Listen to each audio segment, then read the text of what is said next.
Amazônia DC, Memórias e Fragmentos da História da Navegação na Amazônia. Apresenta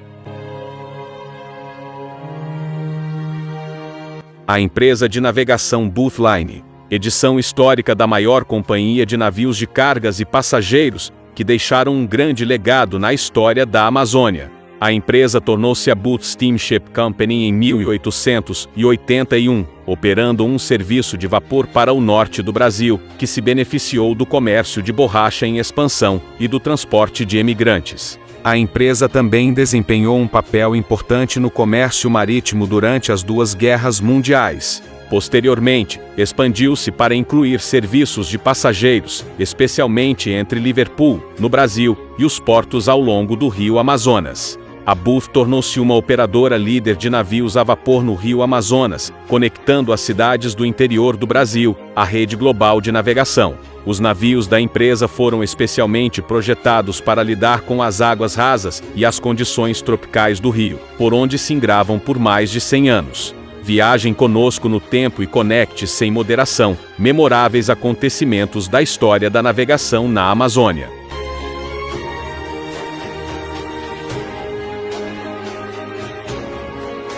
A seguir, o início de como tudo começou em Liverpool, na Inglaterra.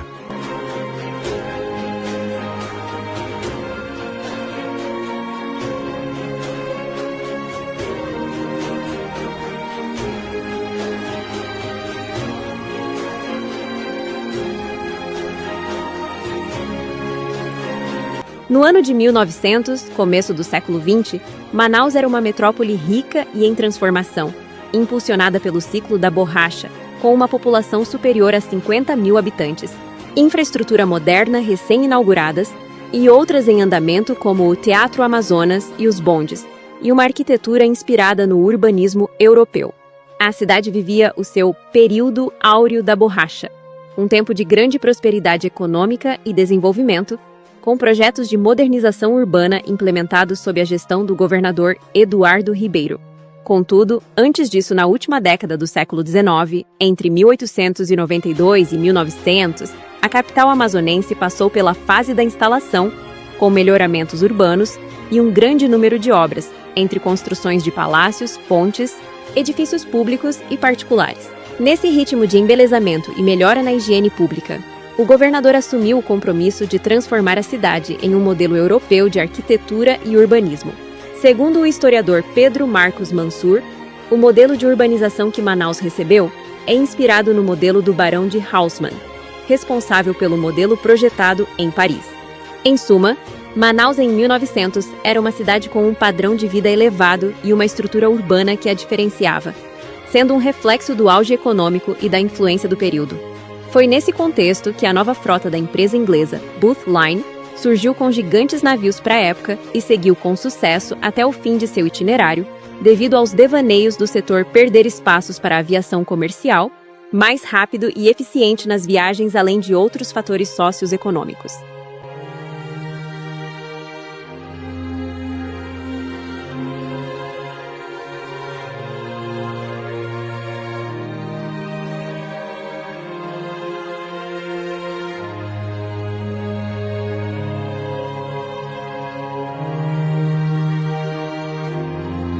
A Booth Steamship Company foi fundada em Liverpool, em 1866, pelos irmãos Alfred e James Booth, ricos capitalistas ingleses, já bastante experientes àquela altura no próspero ramo da navegação comercial transatlântica, ao tempo em que o então poderoso Império Britânico era conhecido como o Leão dos Mares, sendo possuidor de uma das maiores frotas militares e comerciais do planeta.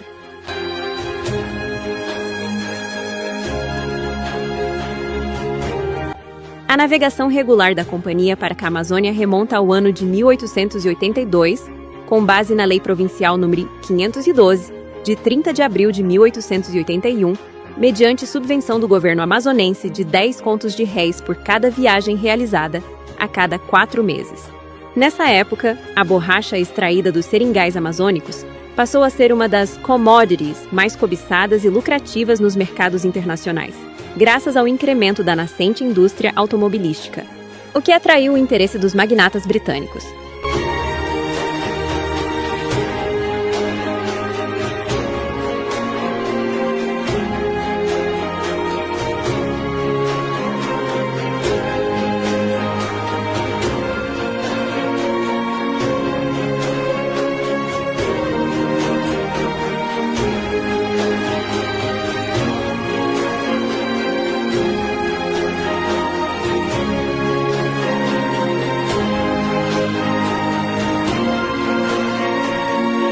Booth Line, nome que durante um século foi sinônimo de navegação comercial para a Interamazônia brasileira e região norte do país a partir da Inglaterra. A saga dessa grande armadora e dos homens que a criaram iniciou-se com os nascimentos, em 1834 e 1840, respectivamente, de Alfred e Charles Booth, em Liverpool, netos e filhos de homens de negócios envolvidos no comércio de cereais desde o século precedente, ou seja, o XVIII, e como de costume na época, também proprietários de veleiros comerciais. Com 16 anos de idade, Alfred Booth foi trabalhar como aprendiz no escritório dos senhores Lamport e Holt, conhecidos mercadores daquela cidade e jovens armadores. 3 anos mais tarde, Charles Booth também entrava na Lamport & Holt, seguindo os passos de seu irmão. Estava assim plantada a raiz que faria florescer uma nova empresa de comércio internacional e armadora de navios. Seria quase desnecessário dizer que a experiência dos negócios de shipping, navegação, obtida pelos irmãos Booth no decorrer de seus estágios na Lamport & Holt, L&H, provaria ser decisiva no futuro de suas vidas.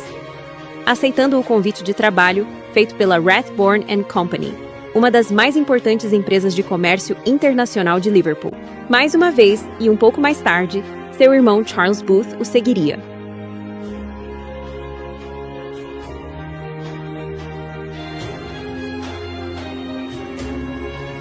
Em 1863, com um pequeno capital originário da herança paterna e com linhas de crédito abertas pelas empresas onde já haviam trabalhado, as empresas Lamport & Holt e Rathbone & Co., além do apoio de amigos e parentes influentes, como Alfred e Philip Holt, os irmãos Booth estabeleceram-se por conta própria, criando a Alfred Booth & Co. em Liverpool e a Booth & Co. em Nova York, firmas de importação e exportação. Os jovens irmãos estavam também se especializando no ramo de comércio de peles, peles de carneiro ou de ovelha, destinadas à importação nos Estados Unidos, para a fabricação local de botas, luvas, chapéus e capas de livros.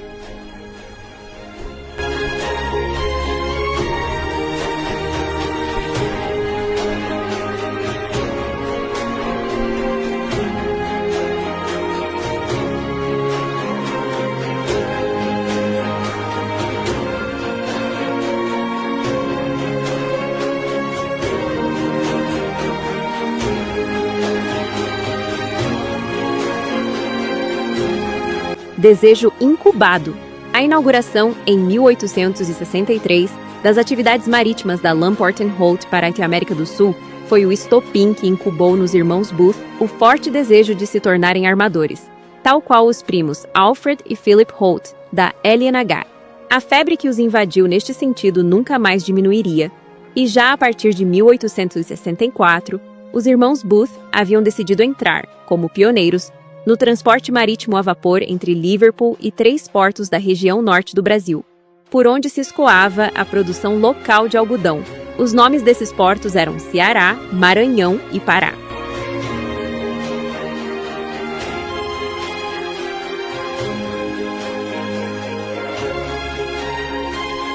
A partir do momento em que foi ordenada a construção de seus 2 primeiros vapores, o Augustine e o Jerome, em fevereiro de 1865, a Booth Line havia estabelecido, sem o saber, as bases para um crescimento contínuo que a tornaria famosa nas linhas para o norte e o leste da costa brasileira.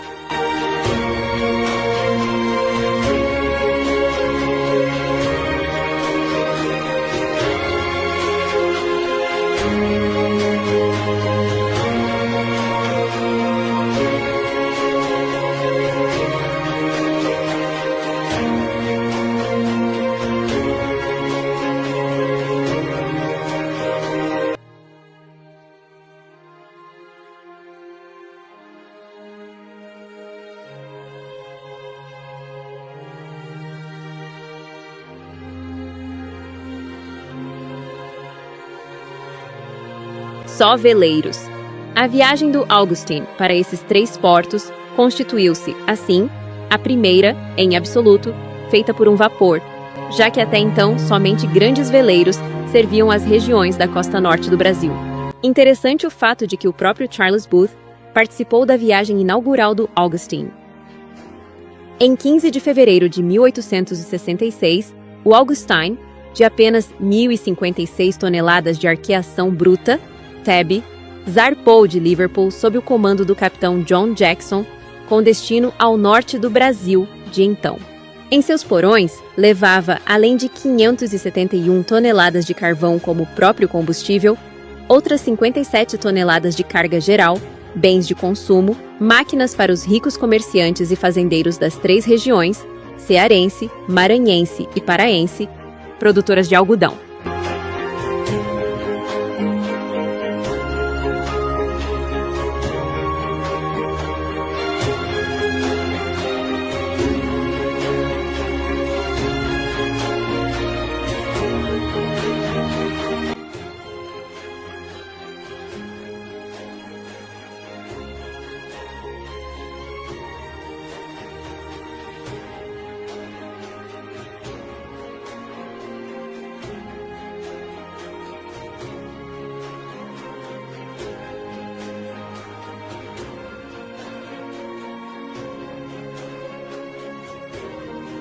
Esta pode ser resumida assim: 5 dias de navegação entre Liverpool e Lisboa, com chegada a este porto em 20 de fevereiro, o maquinário de propulsão tendo apresentado alguns defeitos. Após conserto do mesmo, saída para o norte do Brasil em 22 do mesmo mês. Travessia oceânica até o Ceará feita em 17 dias e escala de 2 dias na que hoje é Fortaleza, capital do Ceará. Preparando o retorno. No dia 14 de março, saída para Maranhão, na grafia da época, chegada no dia 17, breve escala de 24 horas e chegada ao Pará no dia 21 desse mês. O vapor, após descarregamento final, é preparado para a viagem de retorno a Liverpool. Nesse último porto, foram embarcadas 84 toneladas de carga e, em seguida, em São Luís do Maranhão e em Fortaleza do Ceará, outras 590 toneladas. Nova travessia do Atlântico e chegada a Lisboa após 20 dias de navegação, na qual, no início, foi seguida uma rota para o norte até 30 graus de latitude e, em seguida, virada de bordo para leste, aproveitando as correntes marítimas. O Augustine retornou nos primeiros dias de maio a Liverpool após ter navegado 9.500 milhas, marca legendária. Iniciou-se dessa maneira a marca legendária dos meses para completar a viagem redonda do Brasil. Escalas, a viagem pioneira do Augustine, o vapor seguida pela do gêmeo Jerome, que zarpou de toneladas de carvão em 15 de maio de 1866, com uma média de velocidade pouco inferior a 7 nós, cacau, café, 13 km horários, sobretudo látex. Velocidade essa obtida que deram origem às grandes fortunas nas regiões norte e nordeste brasileiras, em diferentes ciclos. Mas de todos beneficiou-se a Booth Line, cujo crescimento, a partir das viagens pioneiras do Augustine e Jerome, foi significativo.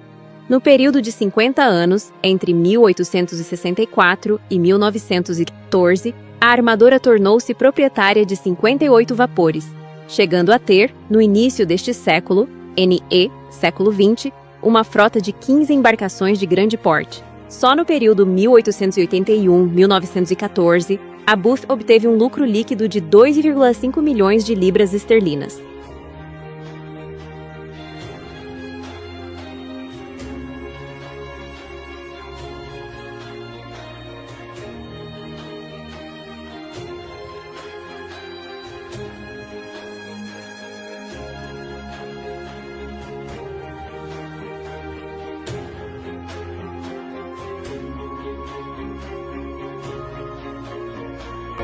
Sem tranquilidade, as carreiras do par, Augustine e Jerome, não foram, porém, um exercício de toda tranquilidade.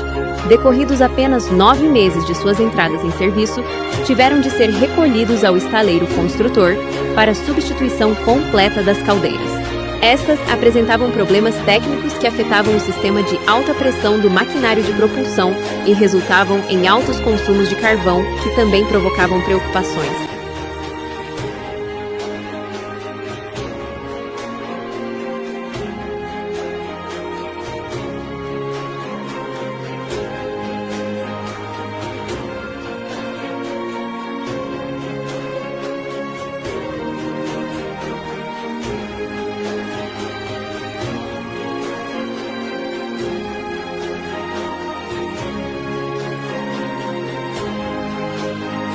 Na época da inauguração das viagens da Companhia dos Irmãos Booth, o governo brasileiro decretava a abertura do Rio Amazonas, a navegação internacional, em 7 de dezembro de 1866.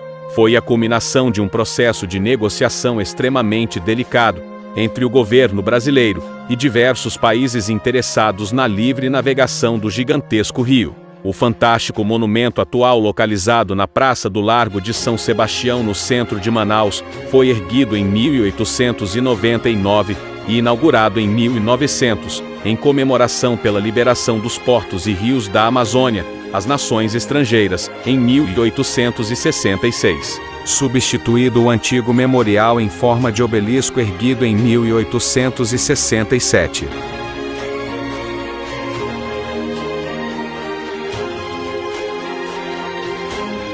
Nesse período, Belém, o portal de entrada para a vasta Amazônia, ainda estava engatinhando para as décadas de prosperidade, como a última do século XIX e a primeira do século XX, equivalente entre os anos de 1890 a 1912.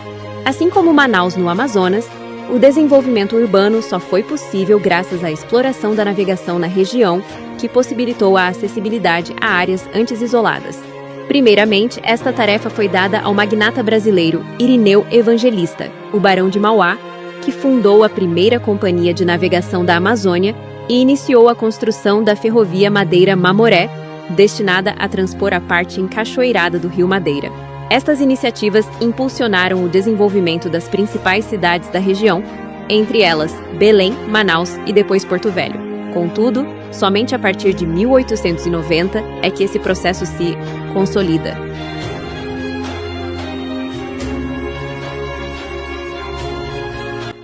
O engenheiro americano Percival Farquhar, atraído à região devido aos grandes lucros gerados pela exploração do látex, financiou o término da ferrovia iniciada pelo Barão de Mauá, intensificou a navegação na Amazônia através da companhia Amazon River e construiu o porto da cidade de Belém, The Port of Pará, já na primeira década do século XX, igualmente como o Porto Roadway de Manaus, construído em 1902 pela Manaus Harbour Lightie, de Londres, com um capital de 500 mil libras esterlina, de propriedade conjunta da família Booth e seus sócios da B. Rimkey-Wex & Company.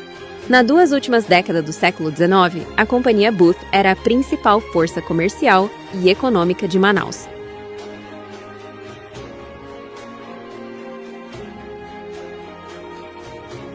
Nas imagens, a antiga área da sede da Booth Line em 1894, uma das primeiras construções comerciais importantes de Manaus, companhia que desde 1881 passou a fazer viagens entre Manaus a Liverpool e Manaus a Nova York, com diversos navios de cargas e passageiros. Essa área acabou toda soterrada em 1902 pela Manaus Harbour Lattice, de Londres, que conseguiu a concessão da construção do novo porto de Manaus após duas iniciativas que não foram para frente por parte de outras empresas e com um capital pesado investido pela ação conjunta das famílias Booth e seus sócios da B. Rimkey-Wex & Company. As obras incrustado no centro urbano transformou a paisagem da área, modificou usos e formas de ocupação. A planta portuária, como barreira física, foi responsável pelo final de um processo de ruptura da articulação da cidade com a sua orla fluvial. Fotografias de Manaus da virada do século mostram como os escritórios da Booth Line ficavam bem no coração do então pequeno porto e como a cidade se desenvolveu em torno deles. Os escritórios da Booth Line foram construídos em meados do século XIX, na área central da cidade, na Avenida Floriano Peixoto, próximo ao atual porto do Roadway. Um complexo com 17 edificações com até 4 pavimentos que foram inspirados na arquitetura portuguesa. Charles Booth foi fundamental para a construção do Porto de Manaus, uma obra de engenharia que permitiu o transporte de mercadorias e passageiros, ultrapassando as flutuações sazonais do nível do rio Amazonas. Com a companhia Manaus Harbour Limited, a firma inglesa foi a responsável pela construção e gestão das infraestruturas portuárias. A data oficial e solene de início das obras do Porto de Manaus foi 7 de outubro de 1902, e a cerimônia contou com a presença do Dr. Silvério Neri, governador do estado do Amazonas. Essas obras foram realizadas em várias etapas. A construção do porto foi um marco para Manaus, especialmente durante o período áureo da borracha, 1890-1910, quando a cidade se tornou um centro de produção e exportação da borracha brasileira.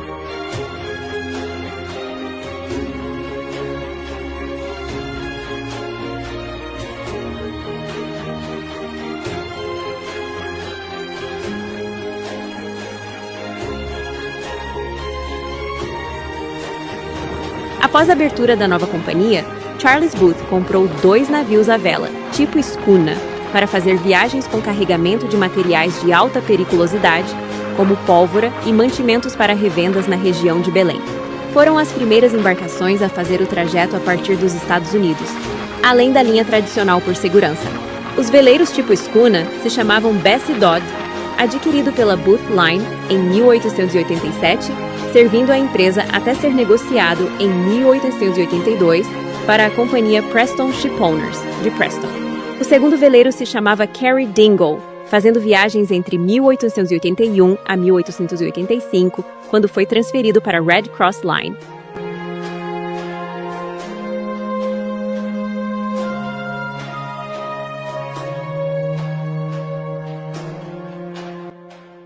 Com a construção de novos vapores e suas entradas em serviço a partir do início da 8ª década do século passado, NE, século XIX, a Booth decidiu colocar o par pioneiro na nova linha exclusiva entre Pará e Lisboa.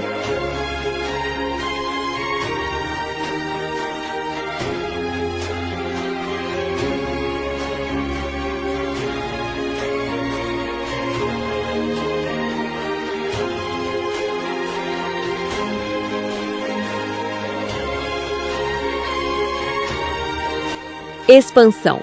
Foi nessa época que os irmãos Alfred e Charles Booth decidiram constituir uma nova empresa, que seria a proprietária da frota em expansão. Surgiu assim a Booth Steamship Company, criada em junho de 1881 e que englobava os ativos marítimos do conglomerado, cuja sede era em Liverpool, na Rua Castle, no 14. Durante a década de 80, a Booth continuou a expandir-se. Assim, com a criação da Booth Steamship Co. Limited, em conjunto com a poderosa firma Singlehurst, Brocklehurst Co., a primeira firma comercial inglesa no Amazonas. Portanto, no dia 24 de junho de 1881, os irmãos Booth começam sua expansão com itinerário de viagens de Nova York para os portos do rio Amazonas. E somente em setembro de 1882 aconteceu a primeira viagem.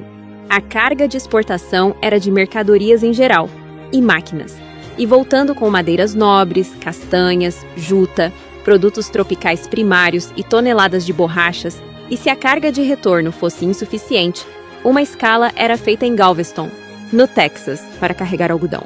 O primeiro navio a vapor de cargas e passageiros da Booth Line a chegar em Manaus vindo de Nova York foi o Ambrose, com 1.168 toneladas de arqueação no dia 20 de setembro de 1882, com seu retorno chegando no dia 27 de novembro em Nova York. O navio a vapor seguiu singrando e levando boa parte das borrachas da década de 80 e início da 90 por cerca de 13 anos, até ser vendido para J.M. Leonard, Middlesbrough, em 1893. Depois vieram para atender a grande demanda da companhia os navios Cyril, Anselm e o La Franc, todos na primeira metade da década de 80. Os novos navios da Booth Line faziam viagens trimestrais. Era o início do legado da grande companhia na Amazônia. Contudo, os vapores da companhia Singlehurst, Brocklehurst Co. foram os pioneiros em atender os itinerários até Manaus a partir da Europa com os navios vapores lisbonense, paraense, cearense, entre outros desde o ano de 1869.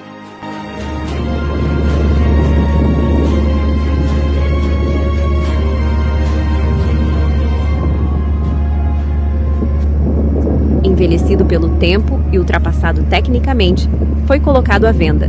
O primeiro a ser vendido foi o Jerome, que em 1890 foi adquirido pela Goodyear & Co., de Liverpool, sendo rebatizado Múrcia.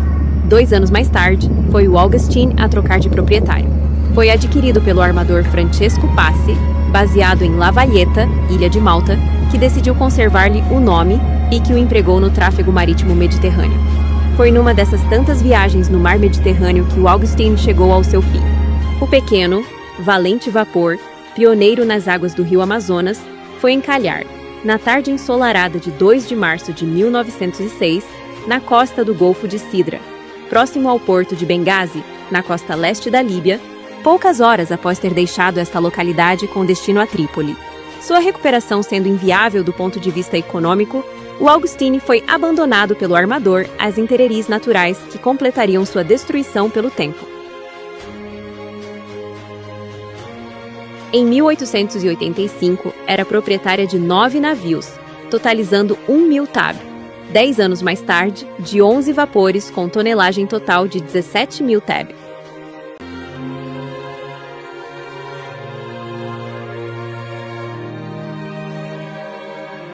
A seguir, as informações e dados dos principais navios que singraram entre 1881 a 1901 pela Booth Steamship Co., uns construídos do zero nos estaleiros e outros adquiridos por compra e negociação ao longo das 2 décadas, na qual foram renomeados neste grande período de expansão da companhia, ligando e atendendo a Amazônia de Manaus, a Liverpool e Nova York, com saídas de navios de grande calado de 10 em 10 dias, atendendo passageiros e cargas que na maioria escoava boa parte da borracha da Amazônia. Fatores que a companhia inglesa ajudaram no crescimento populacional, com a chegada de milhares de imigrantes e o desenvolvimento urbano de Manaus, porém essa é uma outra história a ser contada em breve.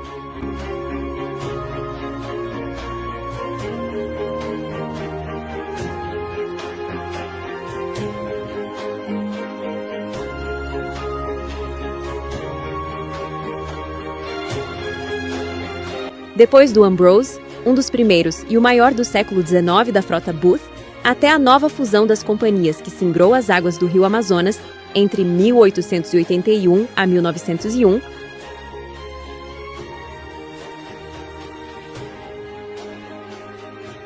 o navio que mais viajou nesse período pela frota foi Ambrose, com 24 anos, e Dustan e o Domingos, ambos com 23 anos de serviços pela Booth Line.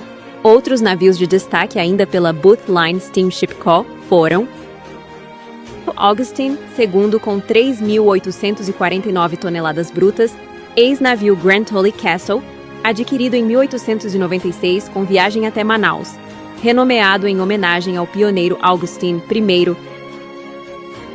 Foi um dos maiores da frota até 1900.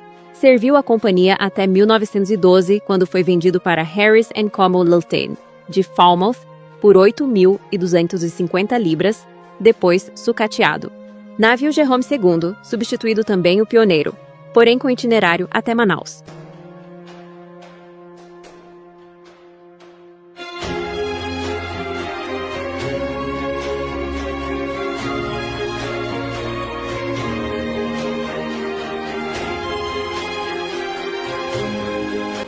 Entre outros navios que singraram a região amazônica até 1901, apesar com poucas fontes disponíveis encontradas durante nossas pesquisas, foram os navios Hildebrand, I, e Lafranc, como mostra os anúncios de 1895.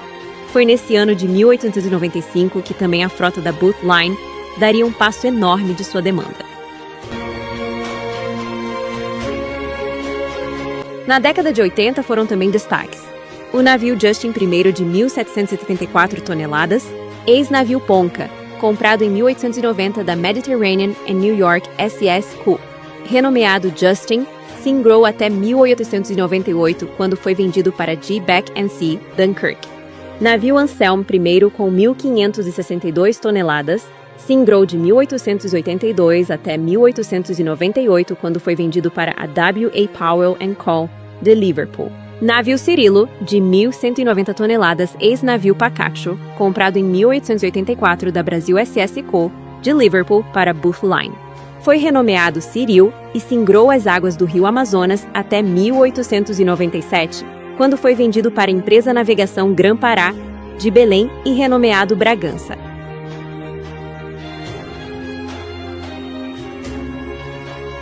Antes do primeiro período áureo da borracha, no século XIX, o automobilismo na Inglaterra foi inicialmente impedido por leis que restringiam veículos motorizados nas estradas. mas a legislação foi relaxada em 1896, permitindo o crescimento inicial. Após a suspensão das restrições com a Lei de Locomotivas de 1896, o automobilismo começou a florescer no Reino Unido. Com isso, a exportação da borracha cresceu em larga escala, atraindo investidores e empresários para a região amazônica. E a Booth Line, para atender a grande demanda, investiu pesado ainda na última década do século XIX, com a compra de novos navios, para atender as linhas entre Manaus a Liverpool, além de Manaus a Nova York. A região amazônica e a capital Manaus, assim como Belém, nunca mais seriam as mesmas com a chegada de grande desenvolvimento urbano e econômico até 1914. E assim, a grande companhia Booth Line seguiu com sucesso seus itinerários e serviços pelo rio Amazonas até Manaus, com extensão até Iquitos, no século XX.